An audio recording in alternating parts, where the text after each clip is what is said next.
Chapter 151, Be careful of explosions. Yasuoka, Tadao, and Kania moved quietly. They began from one edge of the base. They silently entered a hut, killed everyone in it, and moved on to the next hut. They were quite successful and kept killing in this manner. It continued until one of the bandits who was moving towards the hut noticed something entering it very quickly. He quickly moved towards the hut. Tadao, who was killing the ones inside the hut, noticed a bandit coming in. He killed everyone and waited inside the hut to kill the incoming bandit. But, the bandit never entered the hut. Instead, he stopped around 10 meters away from it. Tadao frowned. If he doesn't come in quickly, then the smell of the blood will spread. Tadao lost his patience and ran outside towards the bandit. The bandit noticed and screamed, "Intrud!" Tadao cut his neck before he could finish. Unfortunately, that yell alerted everyone. However, they weren't worried. They had already killed over half the bandits. All three immediately hid behind the huts. They waited for the bandits to rush out. The scream had made all bandits rush out. Ki was displeased at being disturbed. He left his tent grumpily. As soon as the bandits exited the huts, they were ambushed. Another 10 bandits were killed. Fujin thought, not bad, these guys are neat. Anyways, there don't seem to be any traps here. Is it just a brainless rogue ninja? The remaining bandits were terrified. They prepared themselves for a fight. Ki screamed, "Konoha scums! Die!" He immediately made a move towards Yasuoka. Yasuoka's eyes widened as he noticed that Ki had chakra. He immediately made hand signs. Water release, fish spit jutsu. Yasuoka spat a jet of water at Ki. However, Ki scoffed, "Water release? Worthless." He made hand signs as well. Lightning release, lightning bolt jutsu.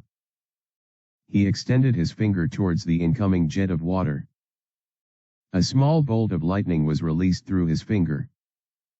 It hit the jet of the water and traveled through it to Yasuoka. Yasuoka didn't expect it.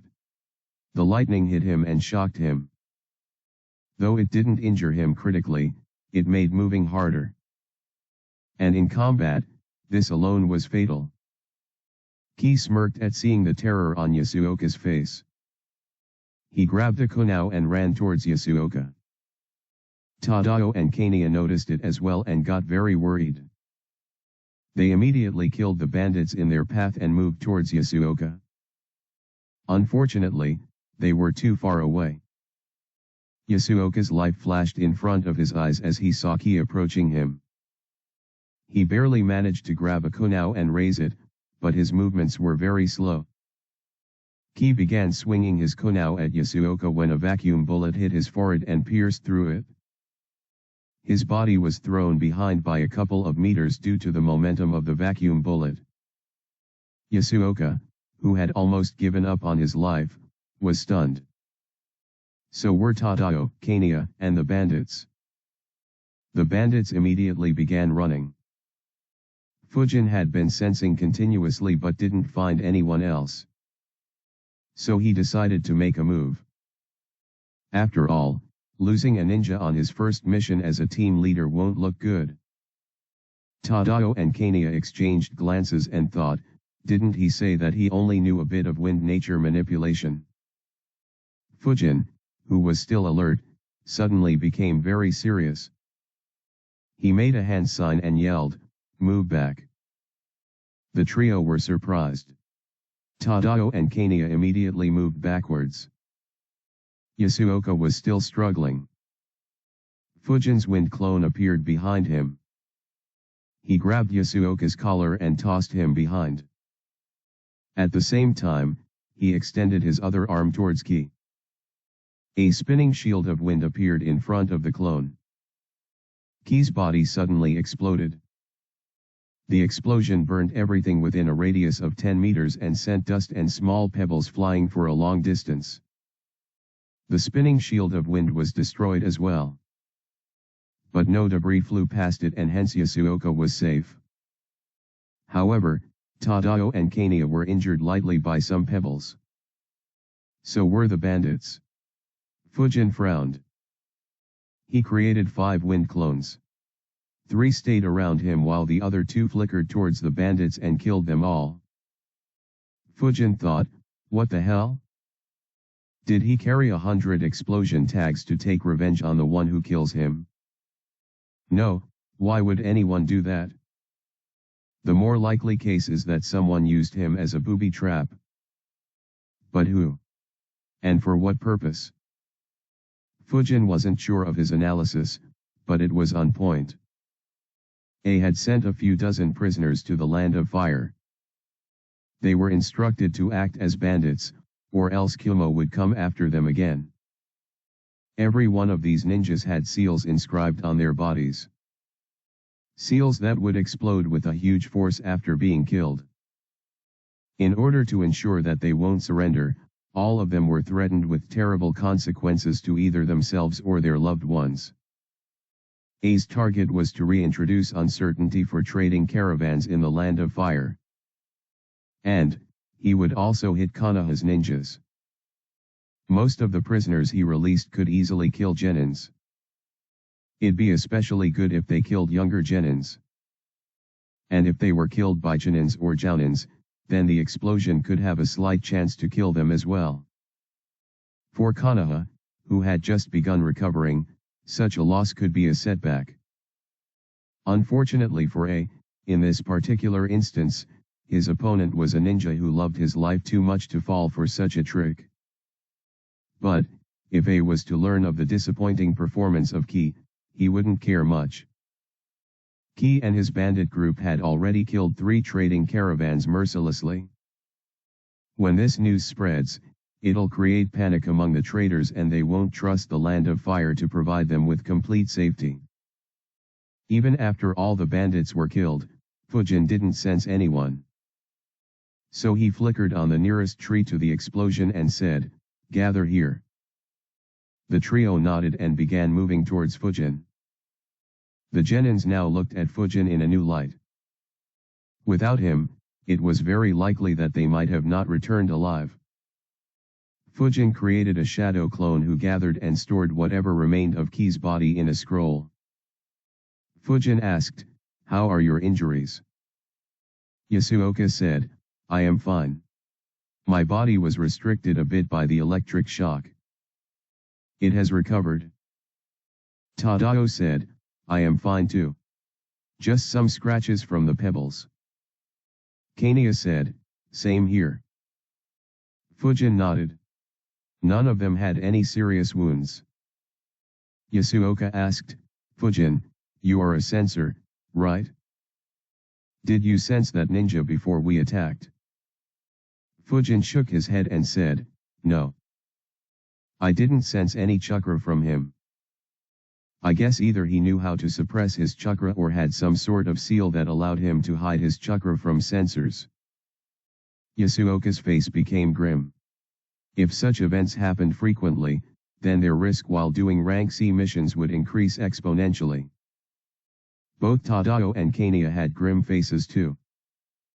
Fujin understood why their faces were grim but didn't say anything. Fujin's shadow clone had stored the dead body and then gathered all the survivors in the camp. There were 8 young girls. All were very afraid due to their horrible experience and the gore around them. Fujin asked, "Are any of you good with first aid?" Kania said, "Me." Fujin said, "All right. Apply the necessary first aid to them. We will move away quickly." Kania applied first aid to them and comforted them a bit. Seeing that they were Konoha ninjas, the girls relaxed slightly. The group moved away a few kilometers before setting up a camp to rest. They rested for the night and began the journey back to Konoha the next day. Since the civilian girls also traveled with them, the journey back took 1.5 days. After returning to Konoha, they handed the girls to the proper authorities and went straight to the mission center. Fujin reported the details of the mission to Shisiro. Shisiro was surprised. He said, "I didn't think that such a new bandit group would have such a strong ninja." He sighed in relief, "I am glad I chose Fujin. Else some of them might have died." Shisiro had seen many of his classmates die. He didn't want to see more dying. He handed a paper to Fujin and said, "Fujin, as the team leader, you have to write the mission report. Please fill in the details in this form and describe how the mission went and any observations you made." Fujin nodded and took the form. Shisiro continued, "Since this mission involved a Chunin level ninja as the enemy, I will upgrade your mission to rank B. Your rewards will also be increased from 50,000 ryo to 500,000 ryo." Hearing that improved the moods of the genins. With 10 times the rewards, they could afford to not take a mission for almost a year. They could perform safe rank D missions for some money if they needed it. Fujin took 200k ryo and gave the 3 100k ryo each. The four said farewells and left. Before leaving, Fujin looked at Shisiro and reminded him, "Don't assign me to rank C missions again." Shisiro's eyes twitched. He said, "This was a rank B mission." Fujin replied, "It's not the same. If you assign me another rank C, I'll refuse to take it." Without waiting for his reply, Fujin left. Shisiro muttered, "These kids are so annoying. And how can I even assign him to a rank B mission? Did Renjiro-sama not talk with him?" Chapter 152, 3 months of non-stop training. After returning home, Fujin began writing the report. He finished it before having dinner and meditated for a bit before sleeping. The next day, Fujin submitted the report and got back to training. He began practicing the vacuum bullet jutsu. He had 2 aims. The first was to decrease the amount of time needed to form and shoot the vacuum bullet. The second was to create 2 vacuum bullets at the same time. While Fujin was training, his report, along with a few others, landed on Hiruzen's table.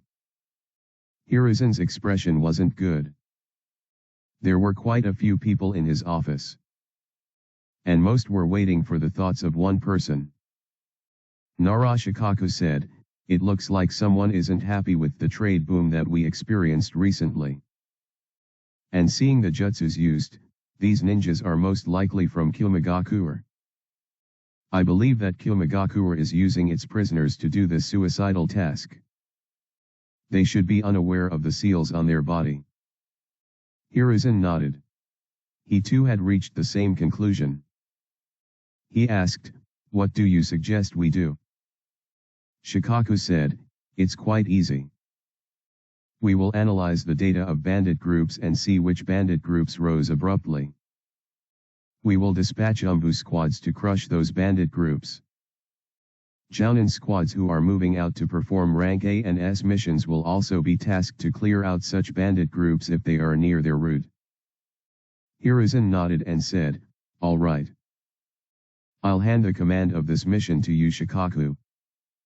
Clear them out." Shikaku thought, "I analyzed the information and strategized so that you could assign them missions. Why are you handing me the command?" Unfortunately, it wouldn't look good if he complained in front of so many people. So he agreed. In the next week, every single of these groups was eliminated by Shikaku with the help of Umbu, Root, and Jounins.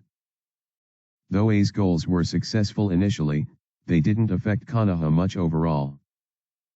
After a week of training, Fujin analyzed, "I managed to improve my control over the vacuum bullet and decrease the time needed to use it considerably. But, I had no success at all in forming the second vacuum bullet. I guess Hiruzen was right." Since he couldn't create another vacuum bullet at the same time, he decided, alright. From now on, I'll focus entirely on Fuinjutsu.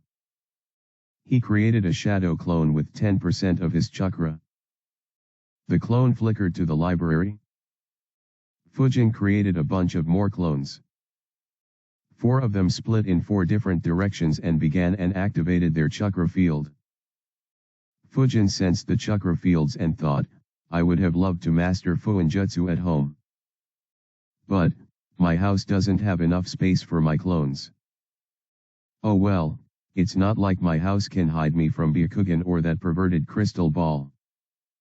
Besides, the training ground rarely has any visitors. The only 2 who visited me here so far are Renjiro and Tadao. So it should be safe. Anyways, if someone does see me, I'll just say that my grandpa asked me to learn it to prepare for Flying Thunder God Jutsu, haha. My skill at Fuinjutsu becoming public shouldn't have any effect on me now. Only the surprise element will be lost. While his clone went to the library, Fujin started with the finger carving seal. It was very easy and he mastered it within a few minutes. He opened a scroll and summoned the items that will be needed to practice and waited while meditating. Library. Fujin's shadow clone entered the B section of the library. He grabbed the Advanced Fuinjutsu Theory and Sealing Tags scroll. He sat down and read how to create the sealing tag. He also checked the new symbols that he would have to learn to create it. After 15 minutes of careful reading, he made a hand sign. Shadow Clone Jutsu. A shadow clone appeared next to him. As soon as the new clone appeared, the new clone dispelled itself. As soon as the clone dispelled himself, Fujin received the memories. Knowing all the information needed to learn the sealing tag, Fujin made a hand sign. He used Shadow Clone Jutsu repeatedly until he created 10 clones. He thought, this is my first time. So I'll limit myself to 10 clones. If my head is fine, I'll create more. Fujin and the 10 clones began creating the sealing tag individually. The 4 sensor clones kept an eye out for any intruders while the clone in the library began reading information on other seals. Fujin and his 10 clones practiced for half an hour. Fujin dismissed his clones. Memories of the clones rushed into his head causing a small headache. Fujin thought, that wasn't bad. Working on the same thing reduces the impact of sudden memories. I can try with 15 this time. Fujin meditated for a few minutes to properly understand the gains of all 10 clones and combine all information into one. After 5 minutes, he began using Shadow Clone Jutsu again. While making the clones, he thought, I need to get the multi-Shadow Clone Jutsu. Creating them one by one is kinda tedious. That said, how do I ask Hiruzen or Renjiro for a forbidden jutsu? He thought for a bit, but couldn't come up with anything reasonable. He thought, leave it. I'll ask when the opportunity presents itself. Till then, I will consider this as a form of training to master the Shadow Clone Jutsu. I still can't do it without that last hand seal. Fujin continued learning Fuinjutsu in this manner. Eventually, he increased the number of shadow clones to 20. For 3 whole months, no one disturbed him. In these 3 months, Fujin managed to learn to create the explosion tag, sealing tag, chakra suppression seal, barrier tag, 5 elements tag, cloth binding technique, silence seal, anti-Byakugan seal, anti-Sharingan seal, stealth seal, light absorption seal, training seal, resistance seal, gravity seal, and a bunch of other seals. While he didn't learn all the seals, he learned enough to be able to replicate the meditation room from the tower. He also managed to create storage seals that can store living beings and tested them with some rats. While he couldn't be considered a Fuinjutsu master yet, he was very close. In these 3 months, he also kept increasing the difficulty of his morning physical workout. He had increased the training seal's power to 68%. In addition, he also practiced his ninjutsu once a week. During this period, Eiji contacted Fujin twice to view the 2 times when the Fuinjutsu master that he invited inscribed seals on his house. Fujin observed the process carefully. He didn't recognize the Fuinjutsu master. But, the Fuinjutsu master was definitely more skilled than him. However, Fujin recognized all the seals he inscribed. There wasn't any funny business. While Fujin made massive progress, one thought popped up often in his mind: why am I not being called for any missions? I expected that I would be assigned to a few B-rank missions at least. After all, shouldn't Wind Element Ninja be in demand in a village where most have the fire element? However, he never did anything about it. He was very happy with the progress he was making with Fuinjutsu. Finally, Fujin's training in isolation was disturbed. While he was practicing a seal, a Chunin entered training ground 23. One of Fujin's clones sensed him and dispelled himself. Fujin and his clones received the memories. In a few seconds, all items were packed and stored in the scroll. Fujin kept the scroll back and dispelled his clones. The Chunin didn't realize that he was sensed. In a few seconds, he arrived where Fujin was. Fujin saw him. He looked like in his late teens. The Chunin said, "Hey Fujin, I am Heitake Ryota. You have been assigned to our squad for a mission. Come with me." Fujin nodded and followed him. He dispelled his clones that were sensing. Fujin wondered, why exactly did I not get any mission for 3 months? Did Hiruzen spy on me learning Fuinjutsu and decide to give me a break? But, that doesn't sound like him at all. Fujin's analysis couldn't have been farther from the truth. 2 days ago in the Hokage office, Hiruzen asked, "Takao, can you tell me the status of Renjiro's students?" Takao answered, "I'll have to check Lord Hokage. I'll let you know later." Hiruzen nodded. A few hours later, Takao entered the Hokage office. Hiruzen saw that he had a rather strange expression. Takao said, "Lord Hokage, I checked the information about Renjiro's students. Hyuga Hoka joined a Chunin squad arranged by his father. He fulfills the typical Hyuga role in a squad. He has led in 7 rank C missions and participated in 3 rank B missions. Uchiha Miko joined the Uchiha police force. In addition, she has led in 3 rank C missions and participated in 5 rank B missions. Both Miko and Hoka have shown great promise." About Fujin. Hiruzen was looking forward the most to Fujin's performance.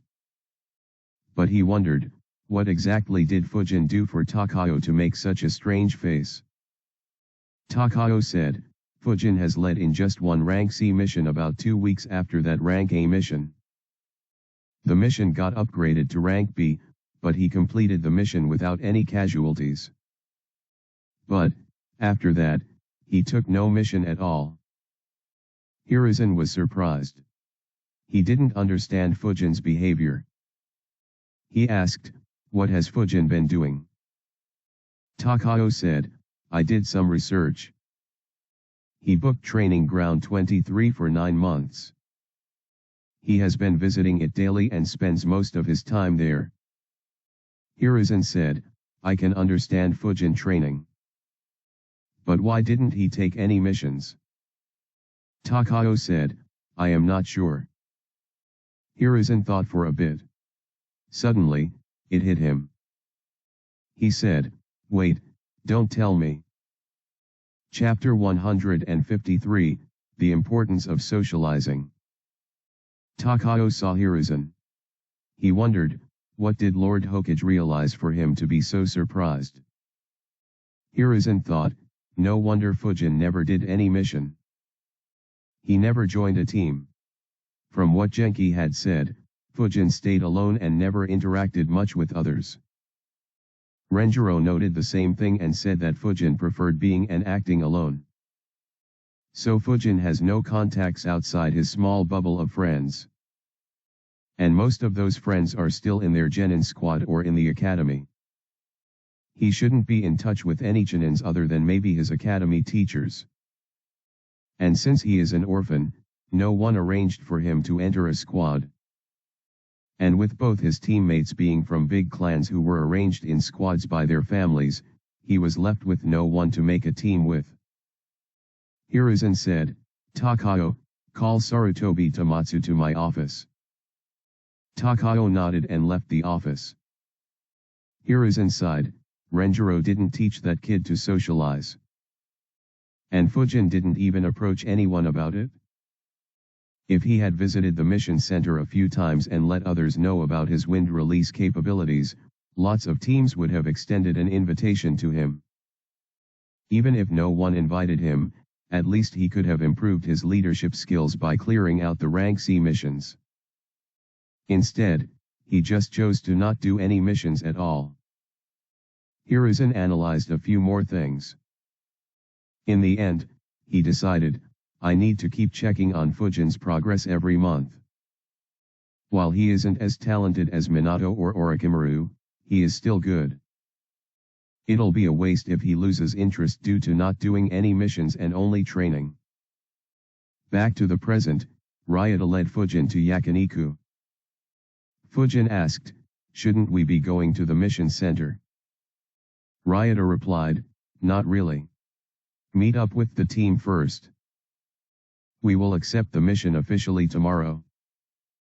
Fujin wasn't sure what Ryota was up to, but he followed him in. Ryota led him to a table where 3 other people and a dog were sitting. Fujin observed them. One of them was overdressed. Fujin noticed some bugs buzzing around him. Fujin concluded that he was from the Ibarame clan. Another was a definite Inyazuka.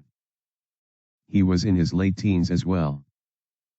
A huge ferocious-looking dog lay behind him. The dog noticed Fujin's gaze and stared back at him. The last person looked to be in his mid-20s. His face had a large burn mark. There were multiple scars on his arms as well. Of the 4 people in this team, his chakra was the highest. The scar-faced guy looked at Fujin and smiled. He said, so you are Fujin. I have heard a lot of good things about you. Come sit. Fujin sat down and said, I wonder who spoke about me. He chuckled, it was Lord Hokage.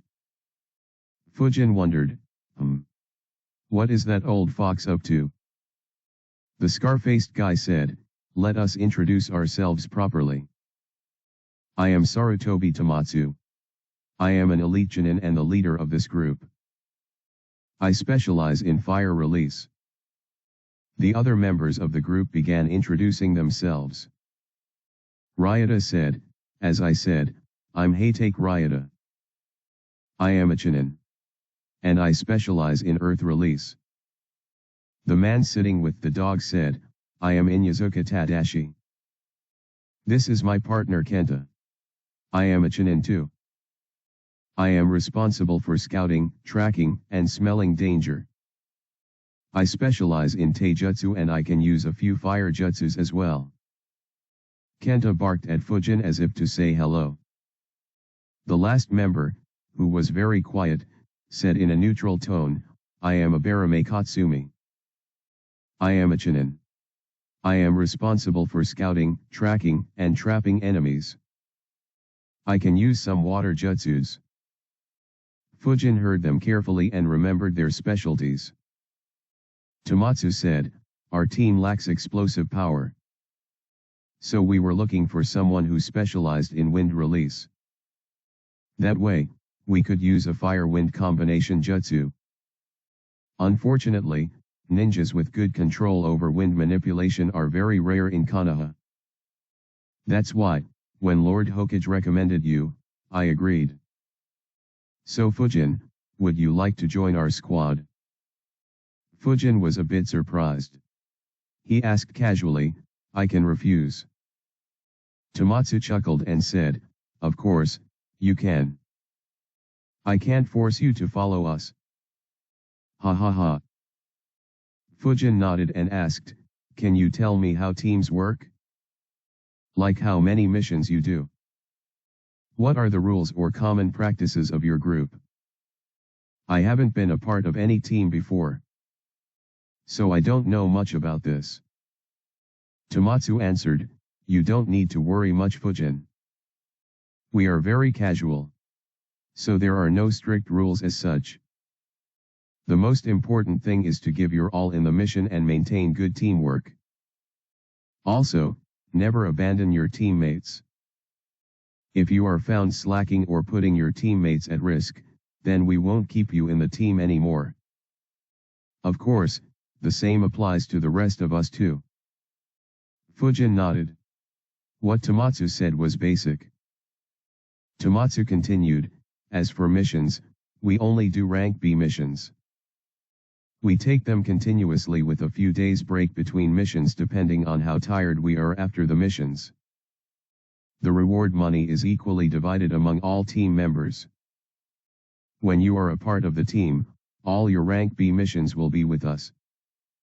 You can take up missions with other teams only if we take a long break. I wouldn't recommend wasting time on rank C or D missions, but you can take them on your own on rest days if you want. The only exception would be if Lord Hokage assigns you on a separate mission or if you get invited for a rank A mission. In that case, give preference to those missions. Of course, let us know that you'll be busy on those missions if possible. Fujin thought for a bit and concluded, that's very reasonable. Tomatsu asked, so, do you want to be a part of our team, Fujin? Fujin replied, sure. I would like to be a part of your team. He sighed and said, besides, I haven't been assigned any mission for 3 months.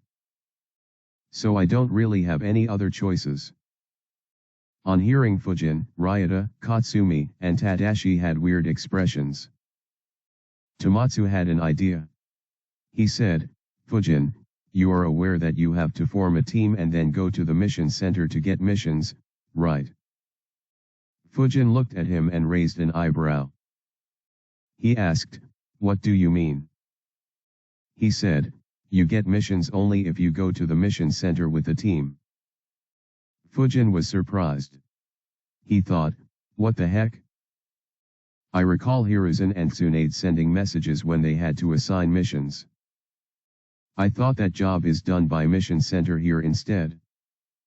He asked, are you sure? Tomatsu replied, yes. You will be called only if Lord Hokage has a special mission for you. And usually, only elite jounins get missions assigned that way. Fujin was stunned.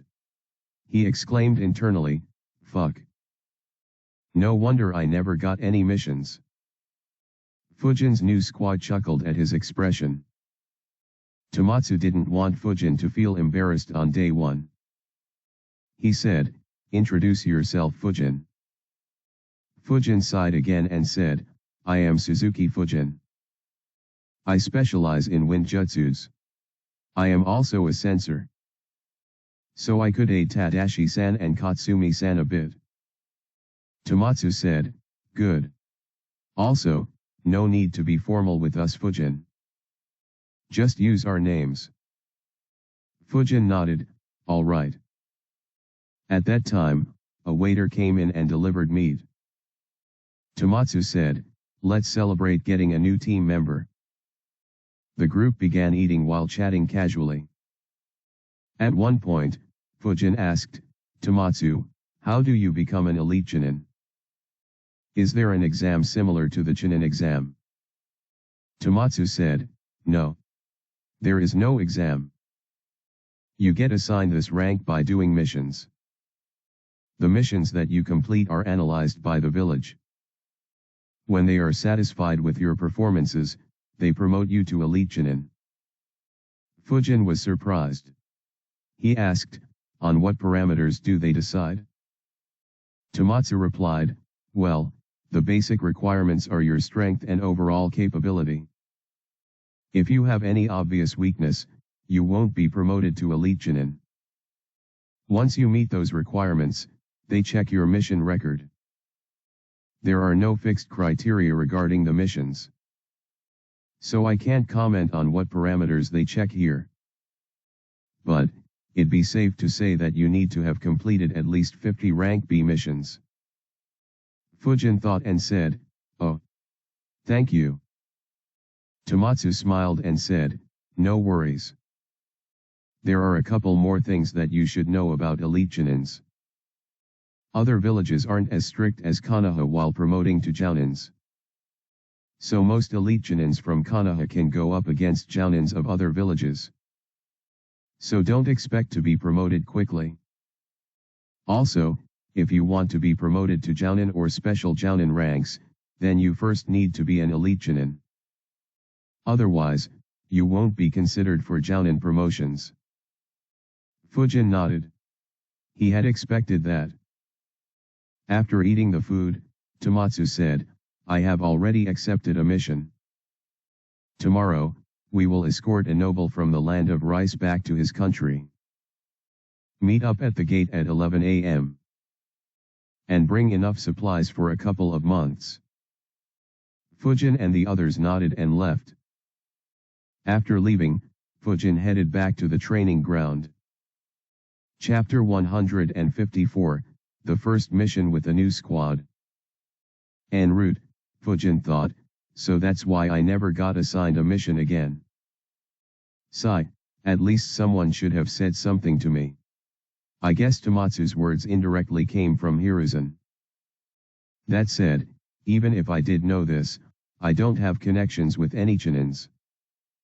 It's the same issue that I concluded while going on the mission with Yasuoka and the rest. Just going around advertising my Windjutsu capabilities would have been stupid. After all, who knows what squad I'd join up with? I guess the only choices available were to ask Renjiro or Hiruzen to assign me to a team. It's probably what Hiruzen did. That said, not having any connections is kinda an issue. I didn't give much thought to this earlier as this is the world of the strong. As long as I keep working hard and reach the top, everyone would be trying to create a relationship with me. But, reaching such a level will need a lot of time. And I might need aid along the path. At the very least, the help I got from Renjiro was critical. And unlike Hiruzen, it was a selfless act from him. Sigh, I will have to interact more with other ninjas. While I won't ever need as much aid as Renjiro gave me, I will need to have connections in order to make different sorts of teams depending on missions. Still, how do I do that? It's not like I can hang around and drink alongside them, can I? Leave it. No point in acting desperate. I'll just make connections as I get opportunities in the future. Anyways, it's not an issue to not have done any missions in the last 3 months. These months have improved my skill with Fuinjutsu a lot. I have learned all the important seals. In terms of effectiveness, I should be on par with seal masters. I'll probably need a couple more months to learn all the remaining seals. But, I think it'll be better to stop for now. I should practice the seals I have learned for some time. After all, it's very unlikely that Hiruzen would give me the scroll for Flying Thunder God so soon. Fujin trained with his shadow clones to practice his ninjutsu, kenjutsu, and taijutsu for a few hours. The next day, Fujin began moving towards Konoha's entrance gate. He thought, land of rice. I hope I don't end up encountering Orochimaru. Encountering Kakuzu was plenty of excitement for a few years. Fujin gathered with his new squad at the gate. Tomatsu said, our client will arrive here in a few minutes. I'll brief you on the situation. The land of Rice had been peaceful after the Third Great Ninja War.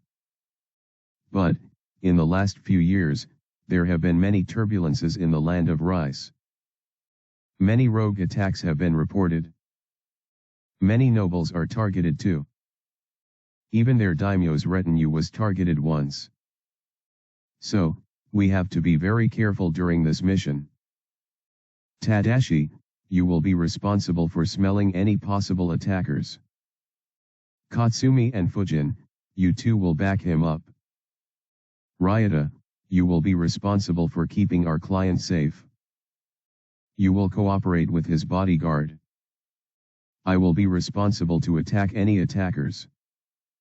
Tadashi will assist me and Katsumi will provide long-range support. Fujin, for this mission, only observe us. If you get an opportunity, you can attack. Fujin nodded. The arrangement was reasonable as he would need some time to fit into their team. Tomatsu briefed his team on a few matters until two men arrived at the gate. The younger man was a blonde wearing an expensive robe.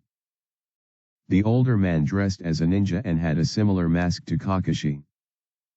Two swords could be seen on his back. They greeted Tomatsu as they interacted with him on the previous day. After discussing for a bit, they left. The young noble and his protector walked at the center.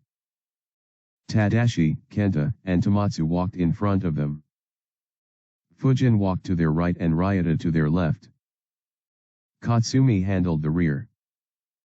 The group took 7 days to reach the border between the Land of Fire and the Land of Rice. They didn't encounter any troubles on the way. On reaching the border, the protector said, "We have been experiencing a lot of rogue attacks in the last year. We will need to travel another day and a half. Please be on guard and protect us." Tomatsu replied, "Don't worry. We are always alert." The group continued moving. After a few hours, Inyazuka Tadashi stopped and said, "There are 3 scents at this location. Someone was here not long back." Tomatsu looked at Fujin and Abarame Katsumi.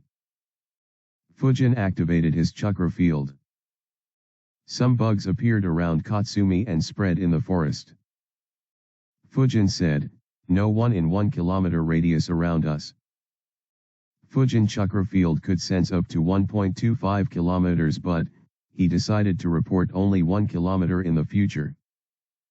If someone became aware of Fujin's capabilities and decided to hide just outside his stated range, then they would lose their element of surprise.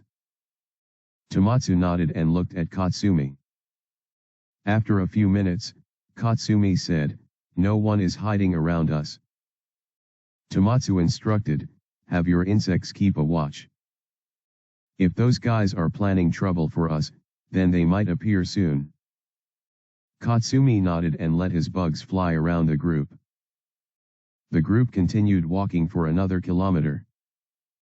Some distance ahead of the group, 4 ninjas were waiting on a tree.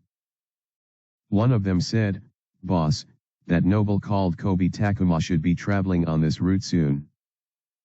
But he should be escorted by Konoha ninjas. Should we attack?" Before he could answer, another guy said, "Let's attack them and even kill Konoha ninjas. That way we will become famous throughout the Land of Rice." The third guy also wanted to attack. So their leader agreed and said, "We will attack and kill them all. Hide properly. We will launch a sneak attack and kill them before they even understand what's happening." All 4 dispersed in different directions and got in position. Unknown to them, their small meeting was conducted under the surveillance of a few bugs. Katsumi spoke without giving any signs of tension, "Don't react. 4 rogue ninjas are planning an ambush ahead. About 1.5 kilometers from here." Tomatsu asked, "How strong are they?" Katsumi replied, "Not sure. Guessing Echinin level." Tomatsu instructed, "All right, keep moving this way. When we are close, Katsumi and Tadashi will attack. Ryota and Fujin will defend. Fujin, don't sense them. No one replied to Tomatsu and the group kept moving forward. The noble and his bodyguard were tense but didn't show it. They were already prepared to get attacked. Around 500 meters from the ambush spot, Tadashi said, I can smell them. Katsumi said, my bugs have passed me their location as well. Tomatsu said, good. Attack as soon as you can. The group walked until they were just 100 meters from the ambush spot. Suddenly, Tadashi, Kenta and Katsumi disappeared. They moved stealthily through the forest towards the ones waiting in hiding. Fujin's eyes glowed as he observed them. He checked the ambushers and thought, Genins. At max those guys are Genins. Only one has Chunin level chakra reserves. Tadashi and his dog were faster. They reached their opponent first. Their opponent didn't see them until the last moment. When he heard something and checked behind him, Tadashi stuck his kunao into his back while Kenta bit his throat. Another attacker was a few meters away from Tadashi. He was shocked at seeing one of them being killed so quickly. He shouted to alert others and grabbed his weapon. However, Tadashi and Kenta suddenly began spinning. Man-beast taijutsu, fang over fang. The ninja hadn't seen such a technique before. Both Tadashi and Kenta hit him. Their claws ripped his throat. Both stopped and looked at their victims and thought, they were only Genins. On the other side of the road, Katsumi watched from a distance as his bugs devoured one of his opponents. The last remaining member of this group was their leader. He was terrified by the screams of his underlings on the other side and the bugs eating one of his men in front of him. He began making hand signs in a panic when Katsumi said, give up. Your death is a certainty. He was humiliated but kept making hand signs. Suddenly, he felt something bite his chest. The tense situation made him ignore the pain, but suddenly his hands and legs trembled. His knees fell to the ground. Katsumi said, you shouldn't fight when your clothes are full of my poisonous bugs. The enemy fell to the ground. He could see some bugs crawling out of his shirt. Tomatsu appeared behind Katsumi and asked, is it done? Katsumi said, yes. Looks like only he was at the Chunin level. Though it's doubtful that someone like him can have a bounty. Tomatsu said, even if he doesn't, we can use his head to improve relations with the daimyo slightly. So collect it? Katsumi nodded and stored his head in a scroll. The group continued their journey. Chapter 155, Boring. As the group proceeded ahead, they were attacked again on 2 occasions. However, in both instances, all enemies were killed without Fujin getting any chance to fight. Fujin wondered, are there so many rogue ninjas in this country? Or is Orochimaru trying to influence the environment here? After all, he shouldn't be able to create a hidden village while the daimyo still exists. Then again, for him to kill off a daimyo in secret shouldn't be much of an issue. Fujin wasn't able to arrive at any conclusion. So he dropped the thought. On the day after, they reached the location and completed the mission. Without waiting, the Konoha team left back for Konoha. As they were running on branches, Tomatsu asked, so Fujin, how did you feel this mission was? Fujin answered, well, it was kinda boring. Tomatsu laughed at that answer. He said, yeah. Most missions are boring. If we have exciting missions all the time, then we won't live for long. Fujin thought, yeah. That's true. Still, this is very boring.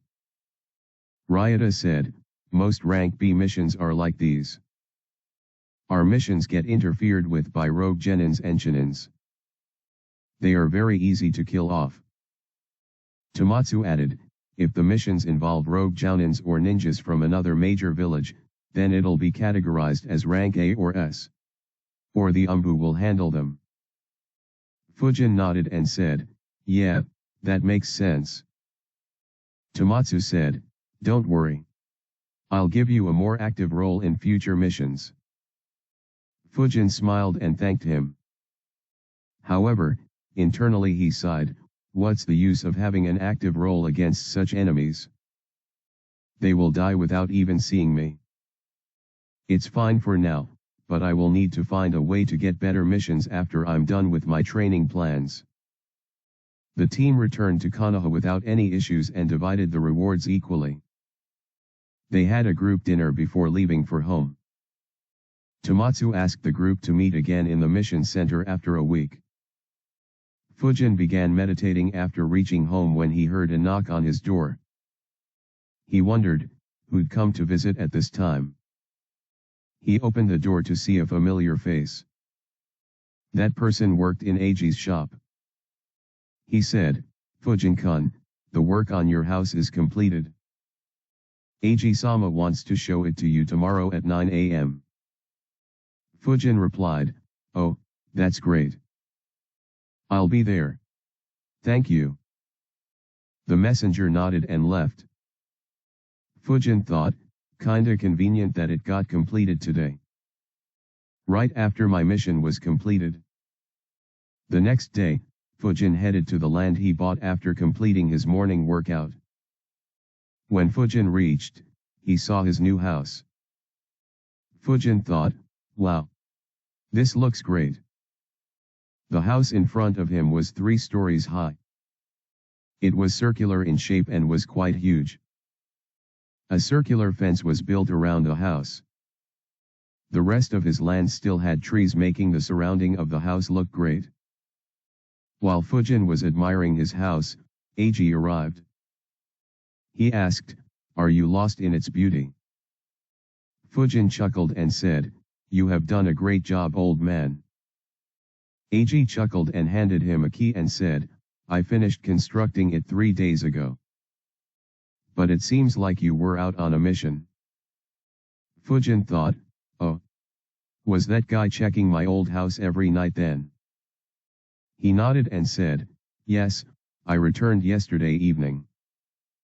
Eiji said, let me show you the house from the inside. Fujin took the key and entered the house. The ground floor was huge. After entering the house, there was a circular room on the left. It had a big round table at the center along with multiple sofas between the table and the wall. In addition, this floor had a kitchen and a couple of washrooms.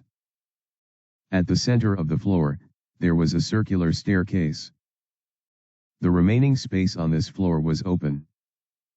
Eiji had placed a dining table, a few seats, and a few flower pots in proper positions to add to the aesthetics. After checking the ground floor, Fujin decided to check the floors above. The area of the floors above decreased successively. The first floor had 5 rooms while the second had 3. On top was an open terrace. On both the first and the second floor, 1 room each had proper furniture to be considered a bedroom. The remaining rooms were empty. Fujin saw his house and commented, now that's money well spent. That said, I have no use for most of these rooms for now. But, it's good to have some extra space in case I need it for some reason in the future. Anyways, I should check the important stuff now. Fujin and Eiji moved down the stairs to the basement. The basement had 2 floors too. If these 2 floors were included as well, then Fujin's house was a 5-story house. The first basement floor had very little space around the staircase. There was a 2 feet wide circular passage around the staircase. On the other side of this circular passage were 8 rooms. Fujin checked the rooms and all were built very well. All the rooms were completely empty other than having a few lights and some wire extensions in case Fujin decided to add some electronics in the rooms. Lastly, they moved to the bottom floor of the basement. In complete contrast to the floor above, this basement floor was completely open. There were only a few pillars on this floor to support the house above, but other than the pillars, nothing existed on this floor. AG said, as you had asked, this floor is completely open. And everything here is extremely sturdy and strengthened even further by the seal master. Fujin nodded and built his chakra up. Wind release, breakthrough jutsu. Fujin suddenly exhaled a strong stream of wind from his mouth. The wind moved rapidly and hit all the pillars and the walls. Not a scratch appeared. Eiji, who was standing next to Fujin, was surprised. The high-speed winds crashed into the walls and some part of it was reflected back at them. He found it very difficult to stand steady. He said loudly, "What are you doing?" Fujin chuckled and waved his hand. He used Gale Palm Jutsu to quiet down the winds. He said, "Great work. Though that was one of my weaker jutsus, this room is very sturdy. Thanks again." Eiji grudgingly said, "All right. But don't try to kill me again." Fujin chuckled. Eiji said, "I have made the house according to our plan and even placed furniture as you asked. If you need anything in the future or want furniture for the remaining rooms, you can come to my shop." Fujin nodded. Eiji left the house, leaving Fujin alone in his new house. Fujin saw Eiji out and then checked his house once again. This time, he concentrated chakra in his eyes and inspected everything. After half an hour, he concluded, "All right. I know I am being overly cautious, but there doesn't seem to be anything wrong in the house. And, all the walls are as sturdy as AG promised them to be. Anyways, now that I have my house, I can finally start my plans. But, first I need to clean the house." As Fujin thought that, the wind began gathering around him. The wind gently flew through his entire house. It gathered most of the dust and soil and left his house. Then, Fujin created as many shadow clones as he could and they all cooperated to clean the home properly. When his house became very clean, Fujin closed the door and began inscribing seals on his new house. During the last 3 months, Fujin had debated a lot on whether or not to cover his house in seals. After a lot of analysis, he concluded the pros and cons of it. He concluded, if I don't inscribe my new house with seals, then my Fuinjutsu capabilities can stay a secret for long. That's the only plus point. On the flip side, my house could be checked by any passing Hyaga. If my luck is bad or someone decides to spy on me, then my training of lightning release and other stuff that I plan to keep a secret could be exposed. On the other hand, if I inscribe seals in my house, then my skills at Fuinjutsu will be exposed very easily. I could lie that I had hired a seal master while building the house, but I can't be sure how long that lie would last. Furthermore, others might think that I have something to hide and might get more interested in my house. As for the positives, seals would secure my house and I can do all the shit I want without worrying about the n number of sensory abilities in this world. After analyzing both scenarios, Fujin decided, I'll cover my house in as many seals as I can. I'll eventually have to expose my ability in Fuinjutsu anyways. So might as well do it now. If Hiruzen or Renjiro ask me, I'll tell them that I used the shadow clone trick and instead pass hints to them that I need the multi-shadow clone jutsu. As for the rest, I'll just give some lame excuses.